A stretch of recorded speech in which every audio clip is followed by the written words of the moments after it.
आज हम लोग जो है रेसिस्टेंस और टेम्परेचर के बीच का एक रिलेशन देखने वाले हैं। रेसिस्टेंस और टेम्परेचर के बीच एक रिलेशन देखने वाले हैं, ठीक है। और यही रिलेशन हम लोग रेसिस्टिविटी और टेम्परेचर के बीच भी देखेंगे, कंडक्टर के लिए भी, सेमी कंडक्टर के लिए भी, ठीक। और साथ ही साथ एक नीट लेवल का क्वेश्चन भी करेंगे हम लोग, और लास्ट में जाते जाते होमवर्क भी देंगे और बताएंगे आपको कि इस थ्योरी को पढ़ने के बाद आप एनसीईआरटी का एग्जाम्पल और एक्सरसाइज से कौन कौन सा क्वेश्चन आप कर सकते हो।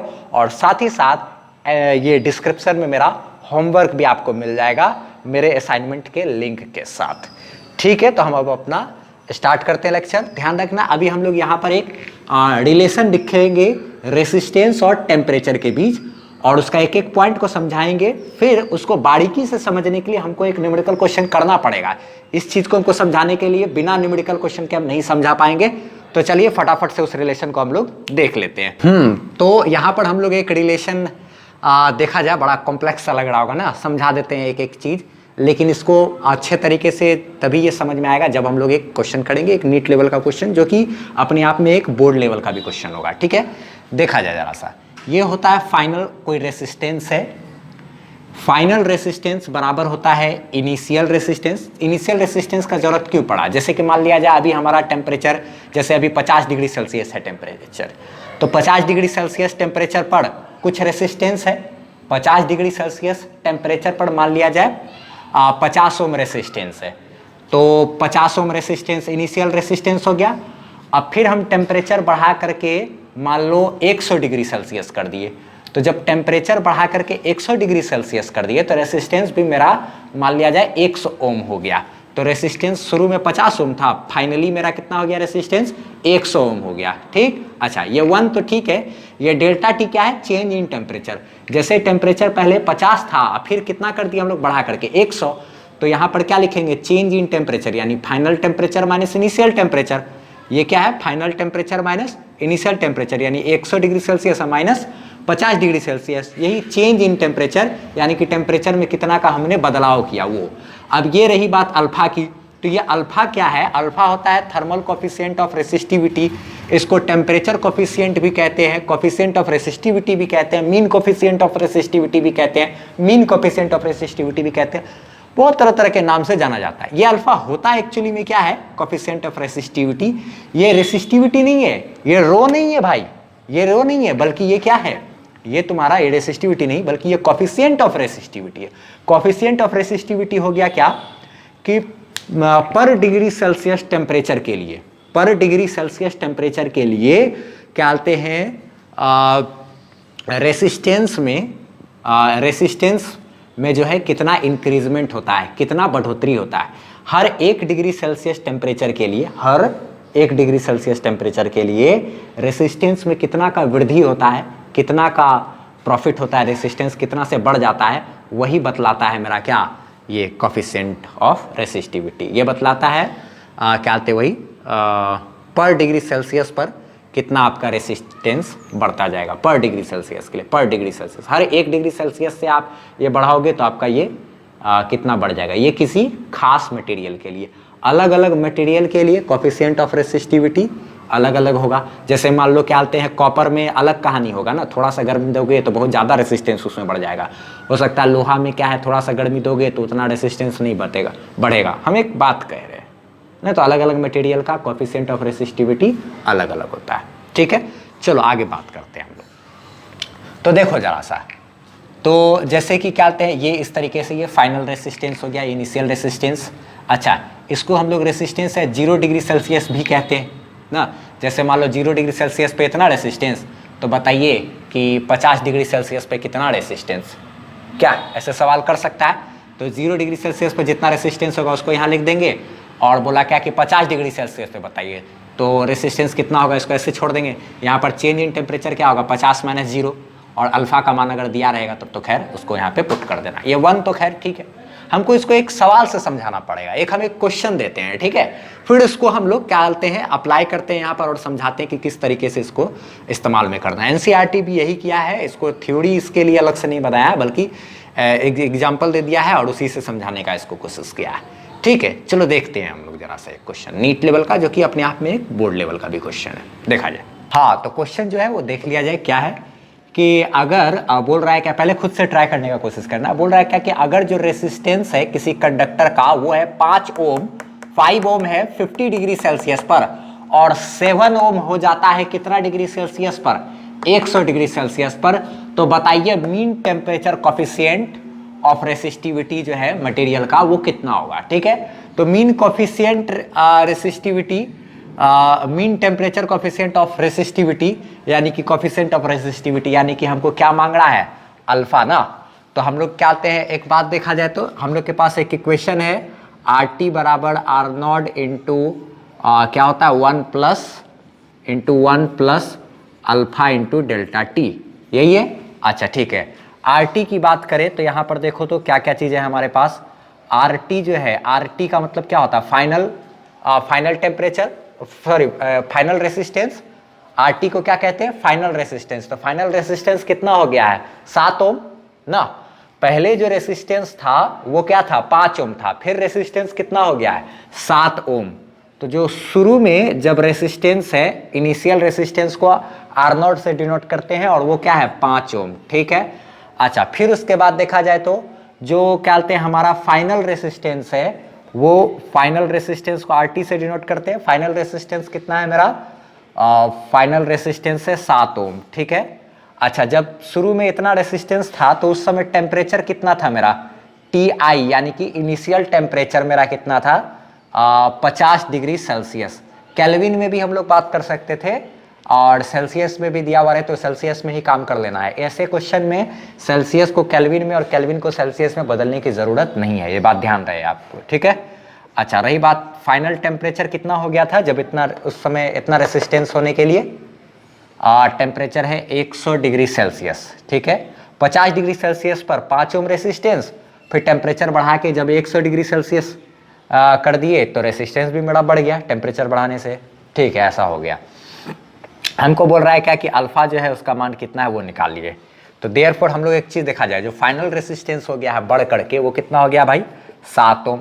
इनिशियली रेसिस्टेंस मेरा कितना है 5, इसको आर आई और आर एफ भी बोल सकते हो, कोई ऐसी बात नहीं है। एनसीईआरटी के बुक में यही नाम लिखा था इसलिए हम लोग ऐसे ही यूज कर लिए और हमको भी याद है, बोलने में अच्छा लगता है आर टी बराबर R nought into 1 plus alpha delta T, मजा आता है बोलने में, इसलिए हम ऐसे याद कर लिए हैं और ऐसे ही लिख दिए। ठीक है, तो ये हो गया फाइनल रेसिस्टेंस, ये क्या है initial resistance into 1 plus alpha हमको निकालना है। डेल्टा टी का मतलब चेंज इन टेम्परेचर।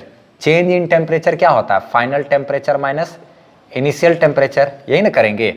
अच्छा ठीक है, इसको आगे सॉल्व करो, 7 बाय क्या हो जाएगा 5, ये इधर डिवाइड में आ जाएगा, बराबर 1 plus alpha into delta T यानी कि कितना, final temperature 100 minus initial temperature 50, 100 minus क्या करेंगे 50 करेंगे। अच्छा ये इसके साथ मल्टीप्लाई में आगे देखो तो आप क्या क्या कर सकते हैं, 7/5 है, ये 1 को इधर लेके आएंगे तो माइनस हो जाएगा। अच्छा ठीक है, बराबर क्या लिख सकते हैं अल्फा इंटू 100 में से 50 चला जाएगा तो ये क्या हो जाएगा 50 ना, इतना हम लोग लिख सकते हैं। ये 5 इधर चला जाएगा तो 7 माइनस 5 बाय क्या है 5 is equal to alpha into क्या है ये 50। अच्छा now we can divide this 50 ना, इधर हम लोग क्या थे जब भेजेंगे तो इधर हम लोग डिवाइड में चला जाएगा, तो 7 में से 5 गया ये 2/5 और क्या बोलते हैं ये बराबर क्या है अल्फा इंटू 50 लिखो। देयरफॉर क्या बोलते हैं हम लोग लिख सकते हैं अल्फा इज इक्वल टू क्या होगा 2/5 आई इंटू, ये इधर आता तो मल्टीप्लाई में होता ना, ये इधर आएगा तो यहाँ पे ये 50 इधर मल्टीप्लाई में होगा ना, और उसी चीज़ को हम लोग अल्फा साइड कर लिए, इसको इधर लिख दिए। तो ये कितना आया भाई 2 ये क्या है क्या बोलते हैं, एक काम करते हैं ये 2 से 50 को काट सकते हैं, 2 से ये 50 कट जाएगा तो 1/5 गुना यहाँ पर क्या होगा 25, 2 से ये 50 25 बार में कटेगा तो अल्फा बराबर 1/25 बचे 125, और जब इसको हम लोग डिवाइड करेंगे तो अल्फा इज इक्वल टू ये आ जाएगा 0.008। ठीक है 0.008, और इसी को फिर हम लोग क्या बोलते हैं अप्रॉक्स में लिख सकते हैं कि अल्फ़ा का जो मान है 0.0, ये यहाँ के बाद ये देखा जाए 5 या 5 से बड़ा रहता है तो एक अंक इधर बढ़ा देते हैं ना, तो 0 में 1 बढ़ गया, ये 1 हो गया। तो इतना डिग्री हाँ इतना पर डिग्री सेल्सियस, इतना पर डिग्री सेल्सियस, पर डिग्री सेल्सियस इसका यूनिट हो गया। इसका फटाफट से स्क्रीनशॉट ले लो आप। लिए स्क्रीनशॉट? चलो ठीक है। तो देखो अब हम लोग थोड़ा सा आगे बात करते हैं कुछ। तो उम्मीद करते हैं कि ये वाला क्वेश्चन आपको समझ में आया होगा। अब आपको क्या करना है कि कुछ प्रैक्टिस कर लेना है क्वेश्चन का, जिससे कि आपको और ये अच्छा हो जाएगा। क्या क्या प्रैक्टिस करना है? तो होमवर्क के तौर पर है ये मेरे तरफ से होमवर्क है एनसीईआरटी का एग्जाम्पल नंबर 3.3, 3.4, फिर उसके बाद एनसीईआरटी एक्सरसाइज का, एनसीईआरटी के एक्सरसाइज का 3.5 क्वेश्चन नंबर, 3.6, 3.7, 3.8, ठीक है। ये सब का भी आपको प्रैक्टिस कर लेना है। इन सब का जो लिंक है वो आपको ऐसे भी डिस्क्रिप्शन में मिल जाएगा। इन सारा का सॉल्यूशन का लिंक आपको कहाँ? डिस्क्रिप्शन में मिल जाएगा। आप वहाँ से भी देख करके कर सकते हो। पहले तो आप खुद से बनाना, नहीं बनेगा थक हार जाओगे तब कोशिश करना। इस वीडियो के डिस्क्रिप्शन में आपको लिंक मिल जाएगा, ठीक है।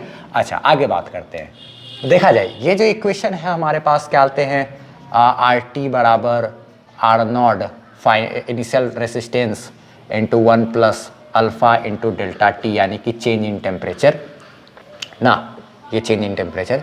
इसी इक्वेशन को हम लोग क्या आते हैं, चाहे तो ऐसे भी लिख सकते हैं, ऐसे भी लिख सकते हैं। क्या लिख सकते हैं भाई? नोट करके देखो जरा सा, ठीक है।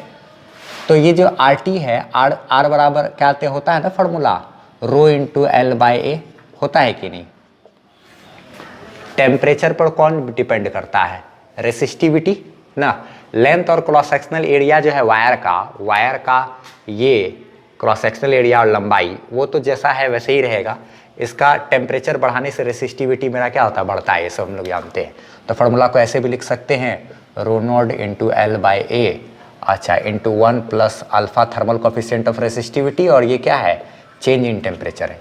ये एल बाई ए और एल बाई ए इधर से भी और इधर से भी कट जाएगा, इधर से कॉमन निकाल के इसके डिवाइड में जाएगा और ये क्या हो जाएगा? कट जाएगा। तो एक फार्मूला हम लोग के पास बन गया रोटी खाते हो ना, रोटी आई बराबर rho nought into 1 plus alpha delta T. Rho T बराबर rho nought into 1 plus alpha delta T. Rho T बराबर क्या होता है? Rho nought into 1 plus alpha delta T. ये थर्मल कोफिशिएंट ऑफ रेसिस्टिविटी, ये क्या है? Change in temperature. इसको भी आप ध्यान में रख सकते हैं। ये भी इक्वेशन आपका काम का हो गया, ठीक है। अच्छा आगे हम लोग बात करते हैं। जब हम लोग कॉम्बिनेशन ऑफ रेसिस्टेंस वगैरह पढ़ लेंगे ना, तब हम लोग क्या आते हैं इस रेसिस्टिविटी वगैरह सब पर भी अच्छा क्वेश्चन करेंगे, ठीक है। तो खैर ये एक तरीके से हो गया। अच्छा क्या आते हैं, अब एक बात ध्यान रखना, नोट करके आप एक बात को और ध्यान कर लो, ये भी आपका इंपॉर्टेंट चीज़ है, ठीक है। आपको काम देगा। क्या आपको काम देगा कि फॉर कंडक्टर के लिए क्या आते हैं, अल्फा यानी कि थर्मल कोफिशिएंट ऑफ रेसिस्टिविटी, ये मेरा पॉजिटिव होता है। And for semi conductor alpha का मान होता है, अल्फा जो है सेमी कंडक्टर के लिए जो अल्फा होता है वो मेरा निगेटिव होता है। अगर अल्फा का मान निगेटिव होगा सेमी कंडक्टर के लिए, तो फिर वहाँ पे हम लोग फार्मूला क्या लिख सकते हैं, रोटी बराबर या आर टी बराबर R nought into 1 minus alpha into delta T. ये बुझ रहे बात, ये क्या हो रहा है? अल्फा सेमी कंडक्टर के लिए निगेटिव होता है थर्मल कोफिशिएंट ऑफ रेसिस्टिविटी, और जबकि कंडक्टर के लिए थर्मल कोफिशिएंट ऑफ रेसिस्टिविटी का मान पॉजिटिव में आता है। तो पॉजिटिव में आता है तो टेम्परेचर बढ़ने से अल्फा अपने साथ ये सारा टर्म को जोड़ता है, तो जिस वजह से रेसिस्टिविटी बढ़ता है, या यूँ कहीं कि रेसिस्टेंस भी मेरा क्या, ये टर्म जुटेगा तो रेसिस्टेंस बढ़ेगा ना। कंडक्टर में होता है ऐसा, कंडक्टर में हम लोग जानते हैं क्या होता है भाई, टेम्परेचर बढ़ाने से रेसिस्टेंस बढ़ता है, क्योंकि ये अल्फा पॉजिटिव हो जाता है उसके लिए, तो ये टर्म जुटता चला जाता है। लेकिन सेमीकंडक्टर में क्या होता है, ऐसे भी कह सकते हैं कि सेमीकंडक्टर में अल्फा का मान चूंकि निगेटिव होता है, इसलिए ये वाला टर्म जितना आप टेम्परेचर बढ़ाओगे तो ये टर्म क्या होगा, ये तो घटाएगा ना, ये तो घटेगा ना, उतना तो घटेगा तो कम होता जाएगा ना। ये सब चीज़ को आपको ध्यान रखना है। एक बात और क्या कहते हैं, इम्पॉर्टेंट ऑब्जेक्टिव में आपको आ सकता है, इम्पॉर्टेंट ऑब्जेक्टिव यहाँ से बन सकता है, क्या बोलते हैं, क्या बन सकता है कि आप एक बात ध्यान रखना, इसको भी क्या बोलते हैं नोट कर लो आप। क्या नोट कर लो कि नाइक्रोम और मैग्नीन ये दो एक ऐसा क्वांटिटी है, there are some material, there are some material material, alloy होता है नाइक्रोम मैग्नीन वगैरह, there are some material which have no effect, which have no effect of temperature on their resistivity। क्या बोले कि क्या ध्यान रखना कि कुछ ऐसा भी मटेरियल होता है जिसके ऊपर कोई इफेक्ट नहीं होता है टेम्परेचर का ना, उसके रेसिस्टिविटी के रिगार्डिंग। ठीक है, यानी कहने का मतलब ये हुआ कि अगर उस ऐसा मटेरियल है, एक है नाइक्रोम, एग्जाम्पल के लिए क्या दे देते हैं, नाइक्रोम। ठीक है, नाइक्रोम के लिए आप ध्यान रखना, नाइक्रोम के लिए अप्रॉक्सीमेटली, नाइक्रोम हो गया, इसके लिए अल्फा का जो मान है ना वो अप्रॉक्सीमेटली 0 होता है। ठीक है, और एक चीज़ है, एक और एग्जाम्पल है इसका मैग्नीन, एक और एग्जाम्पल है इसका मैग्नीन